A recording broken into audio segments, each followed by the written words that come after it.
Hey everybody, it's me, the lit teacher here, and today we're going to cover Kevin Halligan's poem, The Cockroach, which is on the IGCSE syllabus. So let's get straight into things. I'm going to talk a little bit about who Kevin Halligan is. We'll then read the poem, work out what's actually happening in the poem, kind of try to understand it at a simple level, talk about some of the deeper themes and ideas within the poem. I'll then go into a close analysis and finally end the video with my own personal lit take on this poem. So let's get into talking about Kevin Halligan. Not a lot online about Kevin Halligan. So I'll run through what we do know as a kind of brief summary, bit of a bio on him. So he is a Canadian poet born in Toronto, 1964, and he's published 3 collections of poetry starting in the late 90s, working through into the mid 2000s. And interesting thing I found out about Kevin Halligan is he spent a lot of time living overseas. He lived in countries like the UK.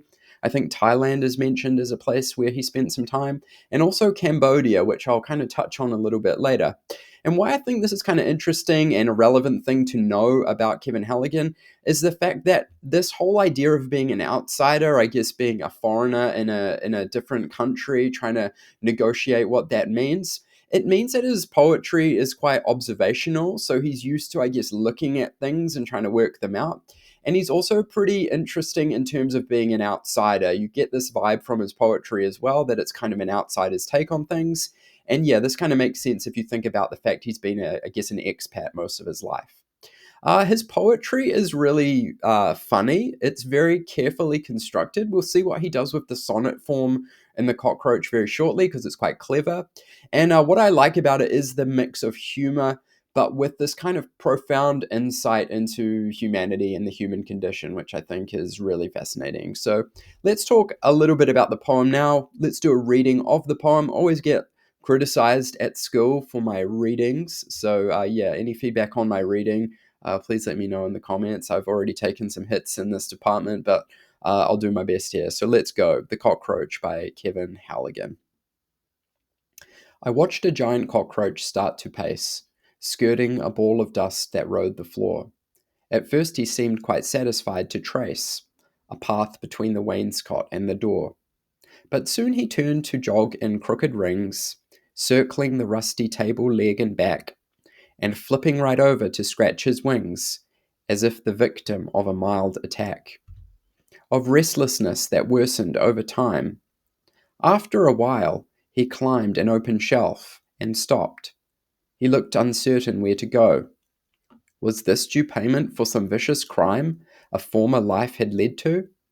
I don't know, except I thought I recognized myself. Okay, so let's just break down some of the vocabulary that Halligan uses here, just specifically focused on words that you may not know. So I've kind of gone for the unusual ones here. So skirting can mean to sidestep or dodge, avoid something. Also a bit of a play on words here because skirting, at least down here in New Zealand, can refer to the base of a wall, what's called the skirting board. And that leads into talking about the next piece of strange vocabulary, which is wainscot, which is essentially what you're seeing in that picture there. It's kind of the wood paneling that you might see on a wall, kind of, again, where the wall meets the floor. Restlessness, I'm assuming most people would know the feeling of restlessness, of being restless, essentially feeling the need to move, being unable to kind of remain still. And this can be connected to various different things. Obviously, being excited can be one, but also being anxious can create restlessness too. And yeah, just the phrase due payment, essentially it means payback. So in the context here, I kind of see it as almost being like karma, kind of payback for something that you might have done in your previous life. Karma, I guess. Okay, so let's just break down a simple understanding of the poem here, really just a brief summary of what happens here, because it is a kind of narrative poem. It's a very simplistic, very simple narrative, which kind of belies the complexity of the poem itself. But let's just talk about what's happening here. Now, it's in sonnet form. So sonnet, you may know, has an octave, the first 8 lines, and then the sextet, which is the last 6 lines. So I've kind of broken the poem up into those 2 sections, even though Kevin Halligan kind of plays with that form, which we'll get into very shortly. So yeah, just the first 8 lines. I say what we see here is the speaker essentially describing the experience of seeing a cockroach. So, the speaker, I'll call him he. He's in his home or a house, I guess, a domestic space, and he sees this cockroach walking in a straight line towards the door. And the kind of unusual aspect of this is he doesn't seem too kind of shocked and stunned by it. He's more just kind of observing what the cockroach does. And so the cockroach seems to be walking in a straight line towards the door, seems to know what it's doing, where it's going, but it soon changes course and it begins to walk in a more confused manner before it kind of flips over and seems like it's kind of scratching its wings. The cockroach seems to become more restless as the speaker watches, and finally it kind of stops, seemingly completely uncertain of what to do next. And it's at this point that the speaker kind of stops himself and he kind of wonders about the cockroach. And he's wondering, is this indecision some kind of payback for a past life, something that the cockroach had done before? Or is it that, there's something else going on here? And ultimately, he arrives at the realization that he doesn't know, but significantly, he saw himself in the cockroach and its situation. So there was some kind of identification that he had with what the cockroach was doing, perhaps connected to this idea of uncertainty and maybe not knowing what direction it's going in. Okay, so let's get into some deep themes here. I've got two. One's a kind of more simple theme, and then the second one is essentially a more complicated version of the first theme. Okay, so the first theme, I'm calling it Our Search for Meaning, and it's essentially this idea of human beings and the purpose of their life, and the fact that we are constantly looking for some sort of understanding about like what life is about, what it all means, what we're doing on this planet. So basically, through observing the cockroach, the speaker seems to be searching for this kind of purpose and meaning. He's looking for the answer to what the cockroach is doing. And in particular, he's trying to figure out these kind of random, erratic movements that the cockroach seems to be kind of partaking in.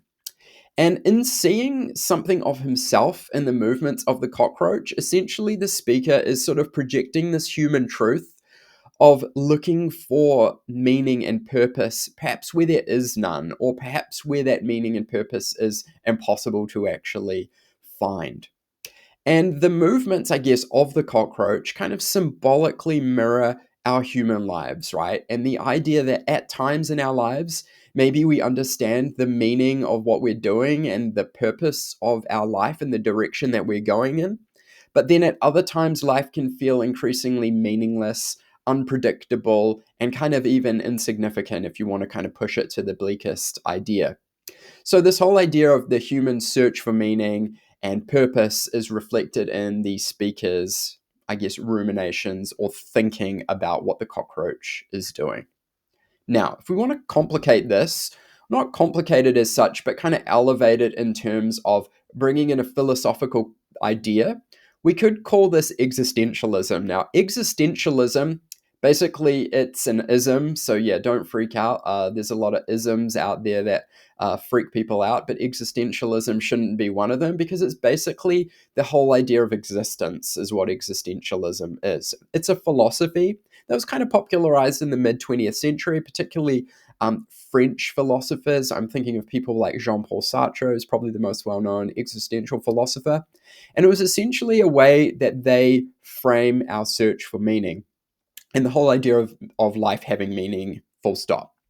So the concept relates to existence and this idea perhaps that there is no inherent meaning to life, that actually human beings create meaning through actions, through the things that they do, and there maybe is no kind of like higher purpose here, that essentially we are the masters of our own destiny and we kind of dictate what life is about.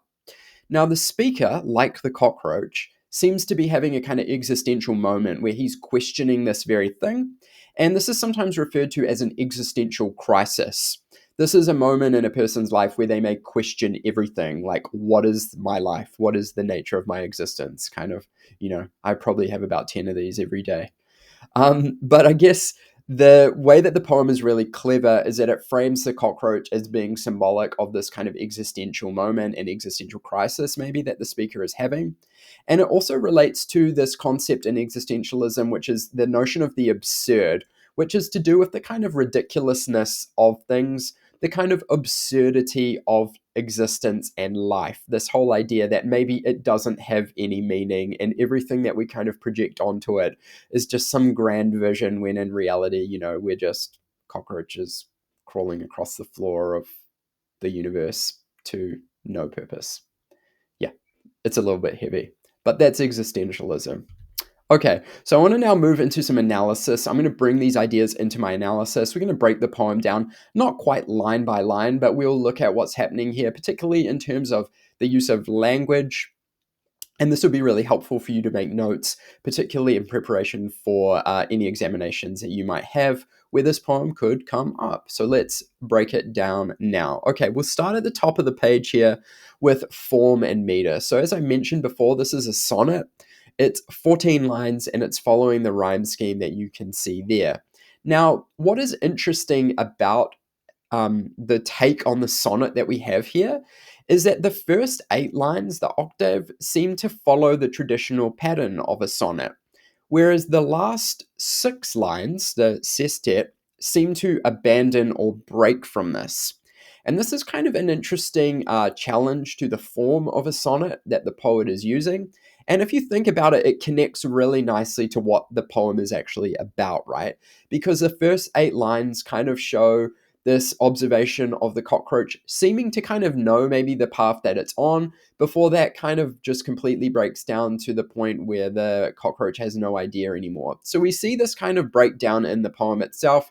It seems to be following this traditional sonnet form before it kind of just completely abandons and breaks from that in a really interesting manner. Now, the poem's using iambic pentameter, which is obviously a kind of quite regular rhythm that we get in a lot of poems, particularly sonnets, of course. But it's also worth noting that it's imperfect in places, which kind of reinforces this idea of the cockroach's journey being quite imperfect, being prone to deviations and breaks along the way. There's also a lot of humor and irony here, especially when you take the form of a sonnet, which we kind of associate with, like, classic poetry in a lot of respects, with people like, for instance, Shakespeare, and taking essentially a very mundane and banal observation of a cockroach and then using the sonnet form to write about that. It's kind of absurd in its own way, which is part of the humor and irony that we get here. Okay, so as I mentioned before, yeah, this is like a narrative poem. And there's this kind of sense of tension that we get in the poem as well. The speaker is observing in the first person the journey that the cockroach is taking, a kind of hero's journey of sorts, where it seems to know where it's going, only to kind of abandon this. And the tension of the observer watching, the speaker rather, watching the cockroach, not knowing what it will do next. I don't know. It makes me feel uncomfortable because I have flashbacks to seeing a cockroach in my house and kind of never knowing like where it's going to go next. Is it going to climb up my arm? Yikes. I don't know. So there's a kind of tension there, which I like about the poem as well. So let's get into the title, The Cockroach, and just talk briefly about symbolism here. So think about cockroaches and the connotations of cockroaches, right? They're pests. Like, we don't want them around. We don't like cockroaches in our houses. It's kind of disgusting. But cockroaches also have this kind of admirable quality, which is the ability to survive, right? So they say that cockroaches are one of the few creatures that would survive like a nuclear fallout, for example. So there's this kind of quality that cockroaches have, which make them the ultimate survivors, if you will, which we could kind of like apply to the whole concept of life, where, survival is the main thing that humans are trying to achieve, on a daily basis, just trying to get through the day. So yeah, interesting symbolism. Now, the cockroach is anthropomorphized. I had to really kind of pause to read that word, anthropomorphized, which is just a fancy way of kind of saying there's some sort of personifying happening here, essentially, that the cockroach, an insect, is being treated like it's a person. So the speaker refers to the cockroach as he, using that pronoun, and kind of humanizes the cockroach in this manner. So not just treating it like an insect, but also talking about it as if it was, a person, he. There's no way of knowing, unless he's like some sort of etymologist and he's an expert in cockroaches. I don't know. You could necessarily look at a cockroach and know it's a male or a female cockroach. So it's interesting that he chooses to give it the pronoun he. Maybe a connection to himself as the speaker as well. Now, the setting, as I mentioned before, we're inside a home, presumably. And yeah, this kind of suggests this whole notion of an intrusion, that the cockroach is maybe somewhere where it's not meant to be. And yeah, this kind of plays into the tension that I get from the poem. But it's also interesting to note that the speaker doesn't seem too fussed by this. He's kind of just more intrigued and kind of watching the cockroach. And the setting is actually kind of described as being, not the most perfect place. There's dust balls around the place, and the idea that the home is got a cockroach in it in the first instance perhaps suggests that the speaker's physical state, his environment, maybe isn't the most clean and well kept place at all. And yeah, this whole idea of the intrusion, so the cockroach being an intruder in the house, is interesting. If you think about the speaker's uh, intrusion, the intrusive thoughts that he is having about, I don't know, the nature of life and the purpose of his existence, which are kind of intrusive and troubling thoughts in their own sense. So as the poem continues, we get this kind of imagery of the cockroach's movements, which increasingly convey this lack of purpose, right? And I want to just zero in on some of the words and phrases that are used to show this kind of lack of direction and indecision. So we get these connotations, all of these words and phrases have certain connotations around indecision. So the fact the cockroach moves in crooked rings, which we see on line 5, the fact that in the next line it's described as circling, and then in the line following that as flipping. Crooked rings, circling, flipping, they all have connotations of indecision, and this kind of plays into what the poem is about in terms of the cockroach's sort of lack of purpose and aimlessness of its journey. And yeah, in my final little annotation there, what's interesting, fascinating break in terms of the sonnet is traditionally in sonnet form, the octave would conclude an idea. So the first 8 lines would basically portray an idea which would be concluded, and then that would move into the sestet where we would kind of get some sort of deeper meaning and thoughts on this. But what's fascinating is the way that Halligan actually breaks this form. He doesn't do this, and you'll kind of see how the idea kind of carries over into the sestet, and he doesn't kind of satisfy the convention of the sonnet in this respect. And you could argue that he's kind of flipping the sonnet form, or even, if I was going to borrow phrasing from the poem itself, mildly attacking it by kind of not doing what we expect a sonnet to do. So just an interesting kind of structural thing that I've picked up. Okay, so we move into the last 6 lines. I've actually tagged on the previous line just to show how that doesn't conclude the idea. So the actual idea doesn't kind of come to fruition until lines sort of 8 and 9, and even later in the poem when we get the caesura in line 10 and 11. But let's just talk a little bit about what we're getting in lines 8 and 9 here. So we get this interesting defiance of form, particularly with the enjambment, which kind of continues the movement across the octave into the sestet, where we get this idea that the cockroach's kind of bizarre movements are being mirrored by the poem's kind of bizarre break from form.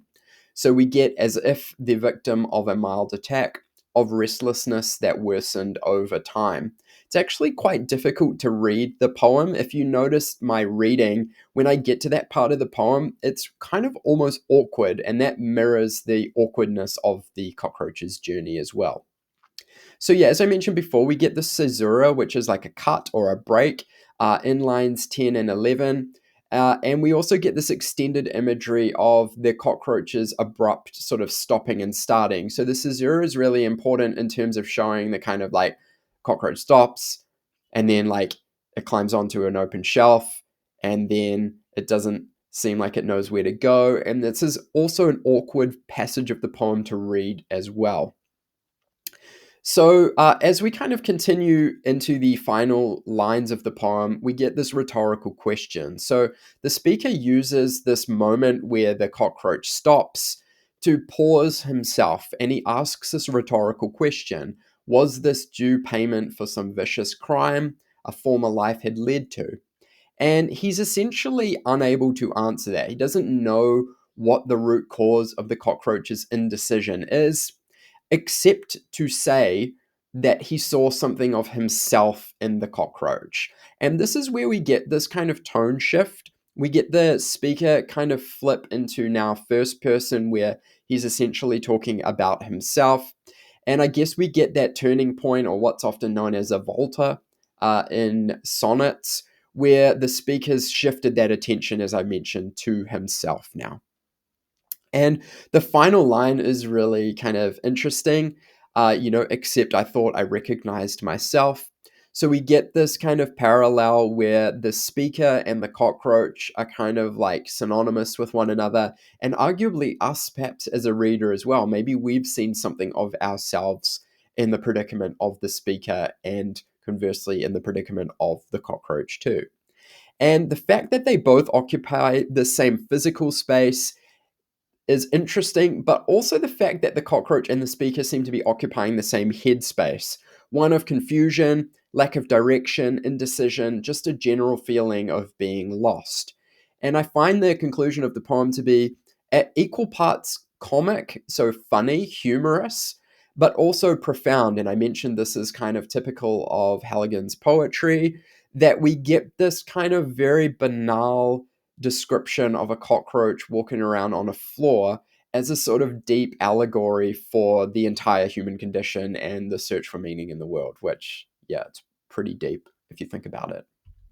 So, what is my lit take? I'll just run through some bullet points here. I really like this poem, actually. It's probably one of my favorite in the current set of IGCSE poems. I enjoyed this one a great deal. I don't know if it's the humor or exactly what it is, but it kind of spoke to me. Maybe I'm in the midst of an existential crisis, who knows? But I like the simplicity of the poem. I like the fact that it has a very straightforward narrative, and I like the fact that the language is quite plain too. I also like this postmodern vibe. So, if you don't know what postmodernism is, it's kind of the sort of later stages of poetry, postmodernism, where there's even a more fragmented, like, loss of meaning in poetry. I guess the way of thinking about postmodernism is that everything in poetry had kind of been done. So, all you kind of get is sort of repetition from previous works, or ultimately you get poems that really try to attack and break the form of poetry, which I think is kind of what Kevin Halligan is trying to do in this poem himself. And the sort of lack of meaning in the poem, or the breakdown of identity between the speaker and the cockroach and us, is really interesting and kind of typical of postmodern works, whether they're in, literature or in other mediums like film, etc.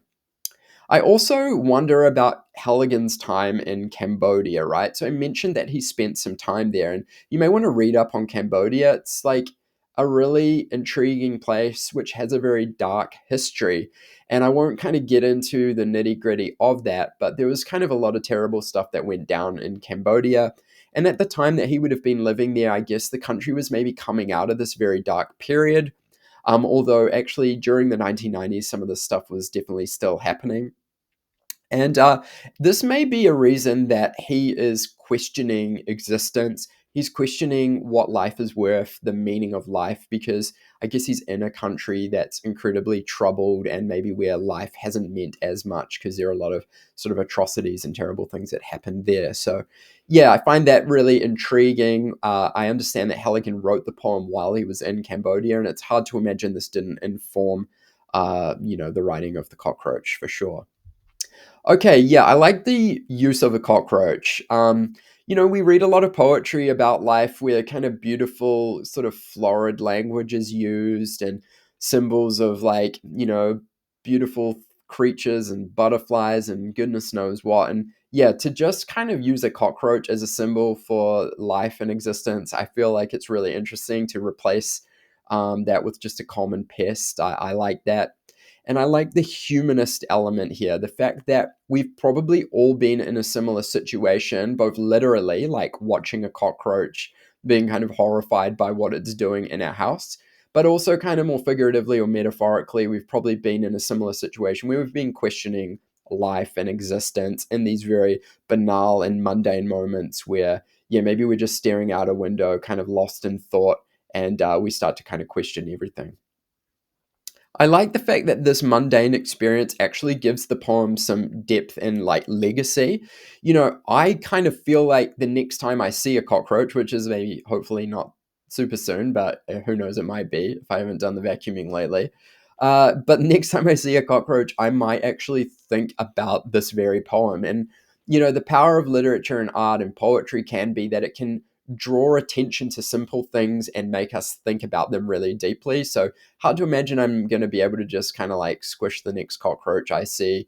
I might, have an existential crisis just looking at it and, feel encouraged to put it on a piece of paper and collect it in a jar and put it outside to safety. I don't know. I'm getting philosophical here. In the video, everybody's saying, right, last point here. I like this is heavy. Okay, so just go with me here. So think about the fact that the speaker is standing there watching down as the cockroach is kind of walking around, and we are kind of watching the speaker do this. So the speaker is kind of like a god looking down at the cockroach, and we are kind of god-like looking down at the speaker, looking down at the cockroach. So there's these kind of like meta layers to the poem where the philosophical ideas that the speaker is wrestling with as he's watching this are the very same ideas we are probably wrestling with as we are reading the poem, thinking about the speaker. I don't know. Did you get all that? Hopefully. Okay, so that is The Cockroach by Kevin Halligan. I hope that you have enjoyed this and it's maybe got you to think about this brilliant poem in a kind of different way. As always, I'm the lit teacher. If you like my channel and what I'm doing here, I'd appreciate if you like and subscribe. That helps me out a great deal. And yeah, until next time, as we say down here in New Zealand, ka kite. Thank you for watching.